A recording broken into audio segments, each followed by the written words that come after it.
আরে চোদন ফুটো, তো শ্বশুর বাড়ি তো বেশ বড় লোক। লেওরা দেখে তো মনে হচ্ছে বেশ মালদার পাটি। মালদার না বাল, পাকা চিটার। লেওরা ভিতরে গেলেই বুঝতে পারবি। কি হলোটা কি বাড়া? আমি কি এখানে গাল মারি দাঁড়িয়ে থাকবো নাকি? মা, ও মা, এই কে রে? উমা, জামাই বাপধনরা চলে এসেছে যে।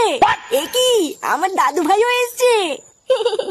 আসো আসো জামাই বাপধন, ঘরে এসো। এই যে কই গেলে, তাড়াতাড়ি এসো, বাপধন এসে গেছে। লেওরা এখানে কি ছিনালি হচ্ছে নাকি?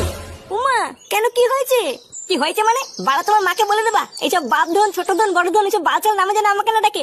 চোদনা আমার বাপধন মারাচ্ছে, বালছার সব নাম।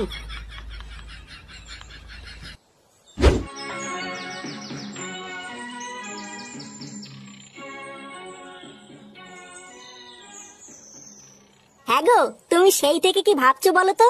চুপচাপ বসে আছো, কোনো কথা বলছো না, কি ভাবছো তুমি?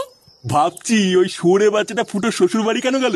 লেওরা ওর মতলবটা যে কি এটাই তো বুঝতে পারছি না। বাড়া কতবার তোমার ছেলেকে আমি বলেছি ওইসব বালচাল বন্ধুদের সাথে মিশবি না। আর দেখো শুয়োরের বাচ্চাটা আজকে ওকে সাথে করে শ্বশুর বাড়ি নিয়ে গেল। আরে তুমি ভুল ভাবছো, ল্যাংচা হয়তো এমনি ফুটোর সাথেও শ্বশুর বাড়ি ঘুরতে গেছে। আরে না, আমি শিওর ওই চোদনাটা ওখানে গিয়ে কিছু তো একটা ঘটাবেই। এখন ওখানে গিয়ে যে কি ঘটাবে ওটাই এখন দেখা বাকি আছে।